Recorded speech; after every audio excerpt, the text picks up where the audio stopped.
আসন্ন ত্রয়োদশ জাতীয় সংসদ নির্বাচন ও গণভোটকে সামনে রেখে সারা দেশে নজিরবিহীন নিরাপত্তা ব্যবস্থা নেওয়া হয়েছে বলে জানিয়েছেন স্বরাষ্ট্র উপদেষ্টা লেফটেন্যান্ট জেনারেল মোহাম্মদ জাহাঙ্গীর আলম চৌধুরী। তিনি জানান, আইনশৃঙ্খলা পরিস্থিতি নিয়ন্ত্রণে রাখতে ১ লাখ সেনাবাহিনী, ১.৫ লাখ পুলিশ, ৩৭,০০০ বিজিবি, ১০,০০০ র্যাব, ৫,০০০ নৌবাহিনী, প্রায় ৫,০০০ কোস্টগার্ড এবং প্রায় ৬ লাখ আনসার সদস্য মোতায়েন করা হবে। ২রা ফেব্রুয়ারি বরিশাল শিল্পকলা একাডেমি মিলনায়তনে আইনশৃঙ্খলা বিষয়ক মতবিনিময় সভা শেষে সাংবাদিকদের তিনি এসব কথা বলেন। তিনি বলেন, শান্তিপূর্ণ নির্বাচন নিশ্চিত করতে সব ধরনের প্রস্তুতি সম্পন্ন হয়েছে। উপকূলীয় এলাকায় নেভি ও কোস্টগার্ডের সংখ্যা বাড়ানো হয়েছে। এবার নির্বাচনে বিএনসিসি সদস্যদেরও দায়িত্ব দেওয়া হচ্ছে। তিনি আরও জানান, বডি ক্যামেরা, সিসি ক্যামেরা ও ড্রোন ব্যবহার করা হবে। সুরক্ষা অ্যাপের সহায়তায় যেমন পূজা শান্তিপূর্ণ হয়েছে, তেমনি নির্বাচনও শান্তিপূর্ণ হবে বলে তিনি আশাবাদ ব্যক্ত করেন। সভায় স্বরাষ্ট্র সচিব নাসিমুল গনি ও বরিশাল বিভাগের ৬ জেলার ঊর্ধ্বতন কর্মকর্তারা উপস্থিত ছিলেন।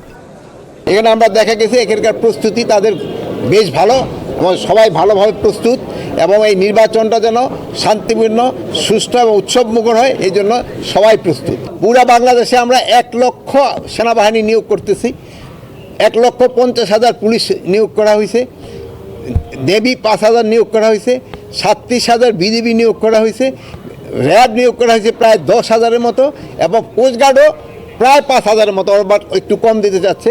এবং সবচেয়ে বড় বাহিনী হলো আনসার প্রায় ৬ লাখের মতো আনসার নিয়োগ করা হচ্ছে।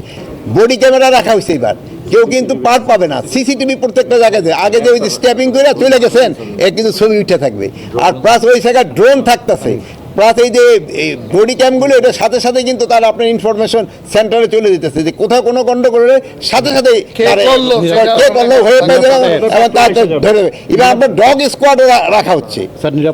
আর সবচেয়ে বেশি হলো নিরাপত্তা অ্যাপস। আপনারা দেখছেন গত ২টা পূজায় আমরা যে নিরাপত্তা অ্যাপস ব্যবহার করেছি, এখানে প্রায় ৪২,৭০০ মতো হলো সেন্টার কেন্দ্র, কিন্তু পূজা মণ্ডপ ছিল প্রায় ৩৩,০০০। ওখানে কিন্তু এই যে সুরক্ষা অ্যাপ খুবই ভালোভাবে কাজ দিছে। আপনারা দেখছেন যে পূজা এবার কিন্তু খুবই শান্তিপূর্ণ হয়েছে, আগেরটাও শান্তিপূর্ণ হয়েছে। কদিন আগে যে এই সরস্বতী পুজো হয়ে গেল, এটাও খুব শান্তিপূর্ণ হয়েছে। ইলেকশনও খুবই শান্তিপূর্ণ হবে আপনাদের সবার সহযোগিতায়।